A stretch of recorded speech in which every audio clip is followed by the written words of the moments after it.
कुराकानी गर्दा हामीले वाक्य बनाउन सक्नुपर्दछ।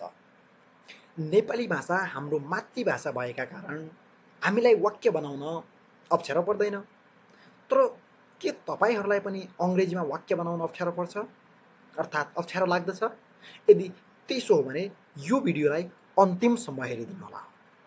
नमस्कार, म सन्दीप साउद अनि स्वागत छ तपाईँहरूलाई मेरो यस YouTube channel English learning with Sandeep साउदमा। साथीहरू, आज म तपाईँहरूको माझमा एउटा नयाँ भिडियो जुन इङ्ग्लिस ल्याङ्ग्वेजको लागि एकदम महत्त्वपूर्ण कुरा हो, एउटा महत्त्वपूर्ण टपिकमा म आज नयाँ भिडियो लिएर आएको छु। साथीहरू, हामीले कम्युनिकेसन गर्दाखेरि, डे टु डे कम्युनिकेसन गर्दाखेरि, कुराकानी गर्दाखेरि हामीलाई ल्याङ्ग्वेजको आवश्यकता पर्दछ। ल्याङ्ग्वेजको बारेमा हामीलाई नलेज छ या छैन भन्ने कुरा सेन्टेन्स कन्स्ट्रक्सनले देखाउँछ। यदि हामीले त्यो ल्याङ्ग्वेजमा सेन्टेन्स बनाउन सक्छौँ भनेपछि हामीलाई त्यो ल्याङ्ग्वेजको नलेज भएको हुन्छ। अब हामीमध्ये थुप्रैलाई अङ्ग्रेजी भाषामा अङ्ग्रेजी ल्याङ्ग्वेजमा सेन्टेन्स बनाउनको लागि अप्ठ्यारो परिरहेको हुन्छ।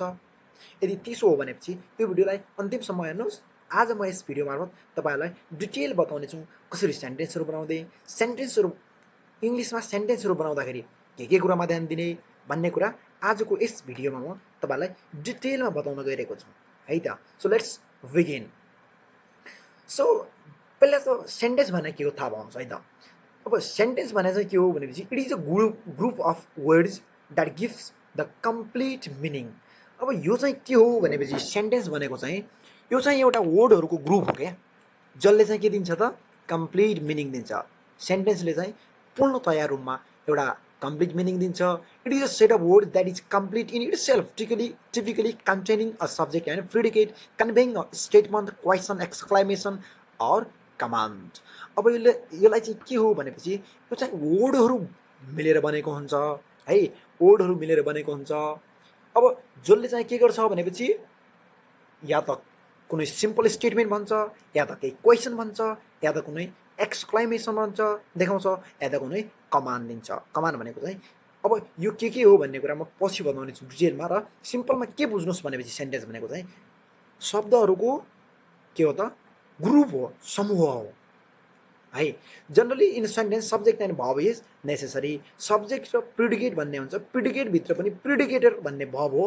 अर्थात् सेन्टेन्स बनाउँदाखेरि महत्त्वपूर्ण कुरा भनेको चाहिँ सब्जेक्ट र भर्ब हो है त। यो कुरालाई ध्यान दिनु होला। सो अब यसपछि है अब के हुन्छ भनेपछि नेपाली भाषा हामीले बच्चैदेखि अर्थात् एज अ नेटिभ ल्याङ्ग्वेजको रूपमा सिक्दै आइरहेका छौँ भनेपछि हामीलाई थाहा छ के थाहा छ भनेपछि नेपाली भाषा कसरी बोल्ने भन्ने थाहा छ। अब के थाहा पाउनुहोस् भनेपछि नेपाली भाषाको प्याटर्न, सेन्टेन्स बनाउने प्याटर्न चाहिँ के हुन्छ भनेपछि एसओभी हुन्छ क्या। यहाँ एस भनेको के हो सब्जेक्ट हो, अनि त्यसपछि ओ भनेको अब्जेक्ट हो, त्यसपछि भी भनेको भर्ब हो। नेपालीमा के हुन्छ भनेपछि सब्जेक्ट, भर्ब र अब्जेक्टको प्याटर्नमा हुन्छ। तर जस्तो कि नेपालीमा छ म भात खान्छु। अब म भनेको के हो त यहाँ म भनेको के हो सब्जेक्ट हो, भात भनेको के हो अब्जेक्ट हो, र खान्छु भनेको के हो भर्ब हो। भनेपछि नेपाली ल्याङ्ग्वेजको चाहिँ कुन प्याटर्न भयो त भनेपछि सब्जेक्ट, अब्जेक्ट र भर्ब प्याटर्न छ। अब तर इङ्ग्लिसमा के हुन्छ भनेपछि the pattern of English languages SVO अलिकति फरक हुन्छ कि नेपाली र इङ्ग्लिसको अलिकति फरक हुन्छ। के फरक हुन्छ भनेपछि नेपालीमा एसओभी प्याटर्न हुन्छ भनेपछि इङ्ग्लिसमा चाहिँ एसभिओ प्याटर्न हुन्छ। यो प्याटर्न तपाईँहरूले बुझिराख्नुपर्छ क्या। यो प्याटर्नमा आधारित भएर हामीले सेन्टेन्स बनाउने हो। सेन्टेन्स बनाउँदाखेरि प्याटर्नमा जस्तै सुरुमा हामीले के राख्ने हो त सब्जेक्ट राख्ने हो। जस्तो आई भनेको के हो सब्जेक्ट हो, अनि इट भनेको आई भनेको सब्जेक्ट भयो, इट भनेको भर्ब भयो, राइस भनेको अब्जेक्ट भयो हो। हामीलाई यदि प्याटर्न थाहा छ भनेपछि we have to make the sentence according to the pattern of the language. ल्याङ्ग्वेजको प्याटर्नको आधारमा चाहिँ के गर्ने हो त हामीले सेन्टेन्स बनाउने हो। सो नेपालीको एसओभी र इङ्ग्लिसको एसभिओ यो चाहिँ थाहा पाइराख्नुपर्छ है त। So let's talk about the SVO pattern. अब एसभिओ प्याटर्नमा चाहिँ कसरी सेन्टेन्स बनाउने भनेपछि एस भने चाहिँ के हो सब्जेक्ट हो, भी भनेको भर्ब हो र मेन भर्ब हो है भर्बमा पनि। बी भनेको मेन भर्बको कुरा गर्दैछौँ हामी, अनि त्यसपछि ओ भनेको अब्जेक्ट हो, त्यो हामीलाई थाहा भएको कुरा हो। अब हेर्नुहोस् त यसमा एउटा यसमा सानो फोटो राखेको छ। सो यसमा के छ भनेपछि द फ्रुट भन्ने छ नि, the fruit fell on the lion. यसमा चाहिँ के छ भनेपछि सब्जेक्ट भर्ब र अब्जेक्ट युज भएको छ क्या। जस्तो द भनेको के हो, डिटर्मिनेन्ट हो, अर्थात् यसलाई आर्टिकल पनि भन्छ, आर्टिकल सब्जेक्ट होइन क्या। द फ्रुट भन्ने ओड दुइटै यो ओड के हो नि त सब्जेक्ट हुन्। अनि त्यसपछि फेल भने चाहिँ के हो, भर्ब हो क्या है। अब फलको फेल हुन्छ V2 हो त्यो। अनि त्यसपछि अन द लायन, अन भनेको के हो, प्रेपोजिसन हो, र द लायन भनेको यहाँ के हो त अब्जेक्ट हो।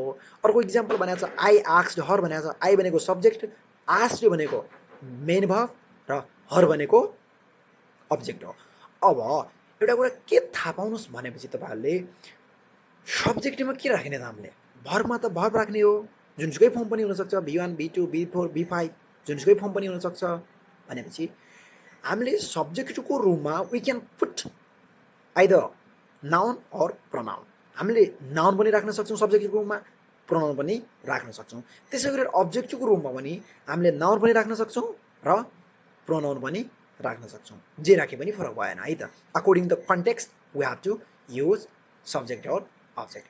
अब अर्को कुरा के भन्छ भनेपछि while making sentence, subject and verb is mandatory whereas object is optional.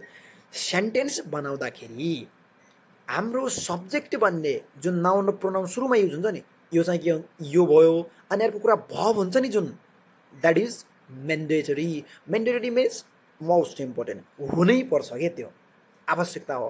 तर अब्जेक्ट भनेको चाहिँ अप्सनल हो क्या। अब्जेक्ट चाहिँ हुन पनि सक्छ, नहुन पनि सक्छ, त्यो may be object or may not be too. So let's see the example. अब इक्जाम्पल हेरौँ है त। जस्तो आई एम ह्याप्पीमा चाहिँ के छ भनेपछि आई भनेको सब्जेक्ट हो, एम भनेको के हो भर्ब हो, र ह्याप्पी भनेको के हो अब्जेक्ट होइन है। किन भनेपछि here is it is not noun or pronoun. Let's move ahead. Ram had a fan. अब राम भनेको के हो सब्जेक्ट, ह्याड भनेको भर्ब, र अब प्यान भनेको चाहिँ अब्जेक्ट हो। अब कसैलाई के कन्फ्युज लाग्न सक्छ भनेपछि एम भनेको भर्ब कसरी भयो, मेन भर्ब कसरी भन्ने कुरा, एम भनेको चाहिँ बी भर्बको फिफ्थ फर्म हो है त। यदि एम पछि V4 आउँदैन भनेपछि त्यो के हो त मेन भर्ब आफैमा बन्छ। अनि त्यसपछि यदि ह्याड पछि V3 आउँदैन भनेपछि त्यो पनि के बन्छ त मेन भर्ब बन्छ। यदि यो भर्बहरूको बारेमा तपाईँहरूलाई डिटेल जान्न चाहनुहुन्छ भने चाहिँ मैले डिस्क्रिप्सन बक्समा भर्बसँग रिलेटेड एउटा भिडियो बनाएको छु, र त्यो भिडियोको लिङ्क मैले डिस्क्रिप्सनमा राखेको छु, त्यो तपाईँहरूले हेर्न सक्नुहुनेछ। सो जस्तो मोबाइल फोन रिङ्स अलट। अब मोबाइल फोन रिङ्स अलट, यो रिङ्स भने भर्ब हो, अनि मोबाइल फोन भने सब्जेक्ट। त्यसै गरी वी प्ले क्रिकेट, यसमा पनि वी प्ले क्रिकेट भनेपछि SVO प्याटर्न छ। Ram killed Ravan, SVO pattern. We did it, SVO pattern. You fast, SEE, SVO pattern. There is something, it is also use as the SVO pattern. अब अघि हामीले के पढ्यौँ भनेपछि SVO प्याटर्न मतलब subject, main verb र object. अब सेन्टेन्स त त्यस्तो मात्रै हुँदैन, फरक फरक टेन्सको हुनसक्छ, जसले चाहिँ फरक फरक समय बताउन सक्छ भनेपछि त्यसको लागि चाहिँ हामीले अर्को प्याटर्न थाहा पाउनुपर्ने हुन्छ। नेक्स्ट प्याटर्न भनेर भनेको छ नि। जस्तो यसमा के हुन्छ भनेपछि सब्जेक्ट त हुन्छ नै, यसमा एक्जुलरी भर्बहरू थपिन्छन् क्या। एक्जुलरी भर्ब किन थपिन्छन् भनेपछि यिनीहरूले पर्टिकुलर टाइम देखाउँछ क्या। सेन्टेन्स कति बेला भएको हो, प्रेजेन्ट हो कि पास्ट हो कि फ्युचर हो, त्यो भित्रको कुरा पनि सिम्पल प्रेजेन्ट अर्थात् सिम्पल पास्ट कुन हो भनेर चाहिँ डिटेलमा केले बताउँछ त एक्जुलरी भर्बले बताउँछ। अनि मेन भर्ब आउँछ त्यसपछि र object. Let's see the example. अब इक्जाम्पल हेर्नु है। यसमा एबी भनेको एक्जुलरी भर्ब हो, अर्थात् बी भनेको मेन भर्ब। अनि त्यसपछि एक्जुलरी भर्बमा चाहिँ के हुन्छ भनेपछि to be, to have, to do. To be भनेको is am are, was, were. To have भनेको ह्याभ, हेज र ह्याड। टु डु भनेको डु, डज र डिड। अब के बुझ्नुहोस् भनेपछि is am are, was, were, have, has, had पछि मेन भर्ब आउँछ। तर डु, डज र डिड युज गर्नु पर्यो भनेपछि तिनीहरूलाई चाहिँ नेगेटिभ बनाउँदाखेरि मात्रै, अर्थात् सेन्टेन्सलाई नेगेटिभ बनाउँदाखेरि मात्रै हामीले के गर्नुपर्छ त युज गर्नुपर्छ। अनि let's do the examples. So Sudip is playing cricket. अब यहाँ हेर्नु है त। So Sudip is subject, is भनेको चाहिँ बी भर्बभित्र आउँछ है। अनि त्यसपछि प्लेइङ भनेको चाहिँ मेन भर्ब हो अनि क्रिकेट भनेको अब्जेक्ट हो। अब मैले भनेको थिएँ नि यस सुरुमा सब्जेक्ट हुनुपर्छ, सुदीप छ, एक्जुलेटिभ भयो भने इज हो, मेन भर्ब भने प्लेइङ हो र अब्जेक्ट भने क्रिकेट हो। एसभिओ प्याटर्न भयो है त। भने त एस सुदीप भने के हो त सब्जेक्ट हो, एभी एक्जुलेटिभ भर्ब हो त्यो भने कुन इज भने, अनि प्लेइङ भनेको मेन भर्ब हो र क्रिकेट भनेको चाहिँ हाम्रो अब्जेक्ट हो है। So let's C more example. अब अरू इक्जाम्पलहरू हेर्नु त आई एम डान्सिङ, यसमा के हुन्छ भनेपछि आई भनेको सब्जेक्ट, एम भनेको main verb, sorry auxiliary verb र डान्सिङ भनेको मेन भर्ब। अब्जेक्ट छैन, अब्जेक्ट हुनु पनि सक्छ नहुनु पनि सक्छ है सबै सेन्टेन्सहरूमा। The baby is eating rice, अब यसमा द बेबी भनेको चाहिँ सब्जेक्ट, इज भनेको एक्जुलेटिभ भर्ब, इटिङ भनेको मेन भर्ब र राइस भनेको object. Students are reading books, यसमा पनि यस्तै छ subject, auxiliary verb, main verb र object. So you were doing work, यसमा पनि he was playing ludo, he subject हो, was auxiliary verb हो, playing main verb हो र ludo के हो त object हो। passengers have received the tickets, यसमा पनि त्यस्तै छ। teacher has taught us, यसमा पनि teacher भनेको subject, has auxiliary verb, taught view 3 र us भनेको object। अब सबैमा यस्तरी छ है त। So they have got the good marks, we did not play well. अघि भनेको थिएँ नि मैले सेन्टेन्स यदि नेगेटिभ बनाउनु पऱ्यो भनेपछि मात्रै हामीले के गर्छौँ त डु एक्जुलेटिभ भर्बको युज गर्छौँ अकर्डिङ टु द टेन्स। यदि पास्ट टेन्सको सेन्टेन्स छ भनेपछि सिम्पल पास्टको हामीले त्यति बेला डु एक्जुलेटिभ भर्बको डिड फर्म युज गर्नुपर्छ।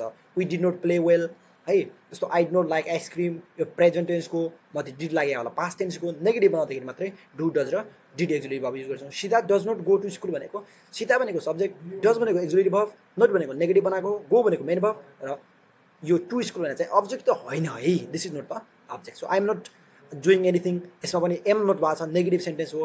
अनि she is not praying God, यसमा पनि सेन्टेन्स छ जस्तो सब्जेक्ट अनि एक्जुलेटिभ भर्ब नट छ, मेन भर्ब अनि अब्जेक्ट छ।